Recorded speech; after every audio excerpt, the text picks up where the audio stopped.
दोस्तों आज भारत तकनीकी के मामले में काफी तरक्की कर चुका है। भारत की तकनीकी का बोलबाला पूरी दुनिया में मचा हुआ है। हम चीन, अमेरिका, रूस जैसे देशों को टक्कर देकर उनके बराबर खड़े होने की कोशिश कर रहे हैं, जिसमें हम काफी हद तक कामयाब भी होते जा रहे हैं। लेकिन दोस्तों फिर भी कुछ ऐसी चीजें हैं जिसे लेकर भारत दूसरे देशों में निर्भर है। इन्हीं में एक है हवाई जहाज यानी पैसेंजर प्लेन।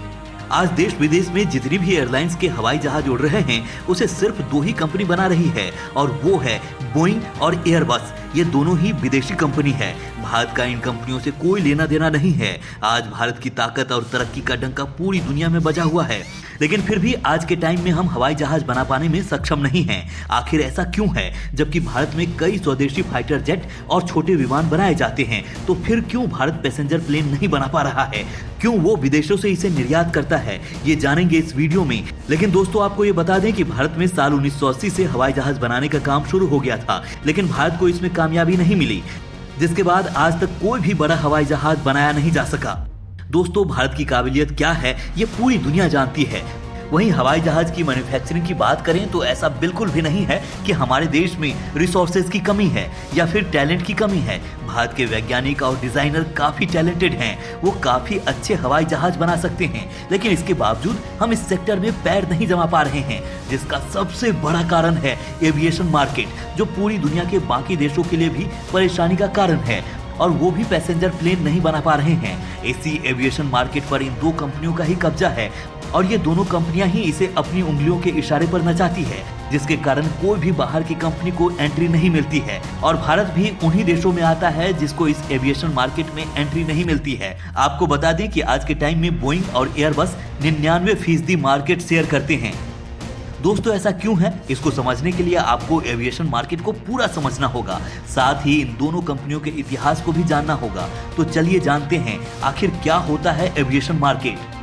दोस्तों आज के टाइम में एविएशन मार्केट में कब्जा जमाए बैठी बोइंग और एयरबस कंपनी की सफलता के पीछे इसका इतिहास रहा है। दरअसल साल 1918 में बोइंग की शुरुआत अमेरिका से हुई थी। एक अमेरिकी लकड़ी उद्योगपति विलियम ई बोइंग ने सिएटल वाशिंगटन में एरो प्रोडक्ट कंपनी की स्थापना की थी। थोड़े ही समय में ये कंपनी सफलता की सीढ़ी चढ़ती गई। जब कंपनी की शुरुआत की गई तो ये पहले वर्ल्ड वॉर के दौरान military aircraft, fighter jets, transportation craft बनाती थी, जिसके बाद ये अमेरिकी सरकार के लिए काफी महत्वपूर्ण कंपनी बन गई, क्योंकि उस वक्त ये अकेली ही कंपनी थी जो एयरक्राफ्ट बनाती थी। वहीं जब द्वितीय विश्व युद्ध अपने चरम पर पहुंच गया तो बोइंग कंपनी सरकार के लिए एक पार्टनर की तरह बन गई और अमेरिकी सरकार ने उस टाइम इस कंपनी को 100 बिलियन तक की फंडिंग की। इस फंडिंग के चलते बोइंग कंपनी ने अमेरिका सेना को विश्व युद्ध के लिए बहुत सारे जेट्स एयरक्राफ्ट के मॉडल बनाकर उपलब्ध कराए।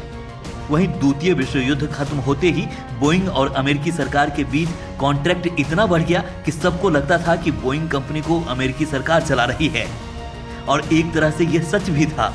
इसी समय पर कई सारे छोटे बड़े एविएशन कंपनी इस इंडस्ट्रीज में पैर जमाने की कोशिश में लग गई। इन कंपनियों ने युद्ध के लिए कई एयरक्राफ्ट और फाइटर जेट्स और कुछ इनोवेशन सरकार के सामने रखे, लेकिन उस वक्त बोइंग काफी बड़ा बन चुका था और जिस तरह से सरकार का सपोर्ट था उसकी वजह से कोई भी एविएशन कंपनी बोइंग कंपनी के सामने टिक नहीं पा रही थी। इस तरह से अमेरिका का इस सेक्टर में एकाधिकार हो गया था। वो अपनी ही मनमानी करता था।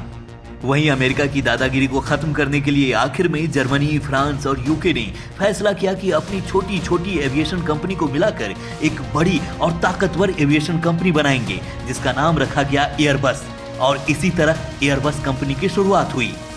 आज के समय में बोइंग और एयरबस ये दोनों कंपनी इस सेक्टर में मौजूद है। इनके सरकार के साथ स्ट्रॉन्ग रिलेशन है।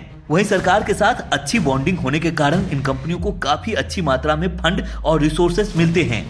इसी के कारण आज तक कोई भी कंपनी इनके सामने टिक नहीं पाई है। अगर कोई भी कंपनी बड़े पैसेंजर जहाज बनाने और इन दोनों कंपनियों को पीछे करने की कोशिश करती है तो ये दोनों उस नई कंपनी को डुबा देती है। दोस्तों इन सब के पीछे ये भी कारण है कि इन दोनों कंपनियों के पास एविएशन सेक्टर के बहुत सारे राइट्स इन दोनों कंपनियों के पास ही हैं, जो दूसरी कंपनियों को नहीं दिए जाते हैं, जिसकी वजह से नई कंपनियां इनके मुकाबले पिछड़ जाती है। इसके अलावा हवाई जहाज बनाने के लिए काफी सारे पैसों की जरूरत होती है, लेकिन जब ये दोनों कंपनी नई कंपनी को टिकने नहीं देती तो वो इतने सारे पैसे लगाने का रिस्क नहीं लेते हैं। इसके एक और कारण ये भी है कि बोइंग और एयरबस कंपनी सरकार को अपनी तरफ हमेशा बनाए रखती है, जिससे इनके पास सरकार के नियमों को बदलने का ताकत रहता है। जब कोई कंपनी नया पैसेंजर प्लेन बनाती है तो इन नियमों में चेंज करा देती है और उन कंपनियों को नुकसान पहुंचाती है और ये दोनों कंपनियां अपना नुकसान होने से बच जाती है।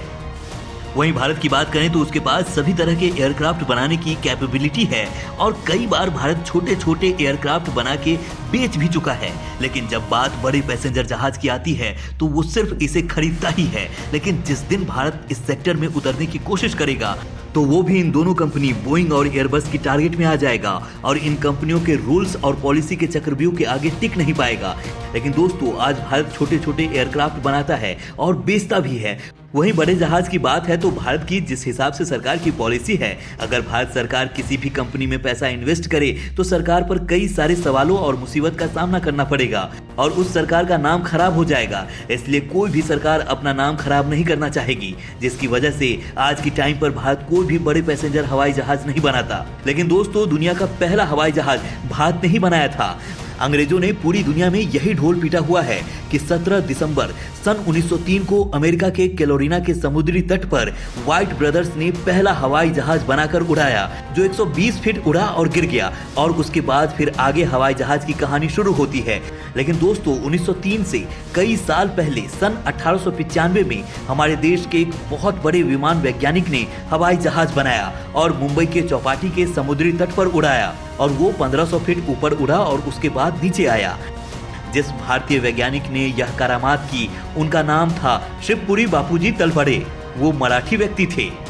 मुंबई में एक छोटा सा इलाका है जिसको चिर बाजार कहते हैं। वहाँ उनका जन्म और पढ़ाई लिखाई हुई। एक गुरु के सानिध्य में रहकर संस्कृत साहित्य का अध्ययन किया। अध्ययन करते समय उनकी विज्ञान शास्त्र में रुचि पैदा हो गई। शिवपुरी बापूजी तलपड़े जी के हाथ में महर्षि भारद्वाज के विमान शास्त्र की पुस्तक लग गई। इस ग्रंथ को शिवपुरी बापूजी तलपड़े ने पढ़ा, अपने विद्यार्थी जीवन में पढ़ा और पढ़ कर प्रशिक्षण किए और प्रशिक्षण करते करते 1895 में वो सफल हो गए और उन्होंने पहला विमान बना लिया और उसको उड़ाकर भी दिखाया।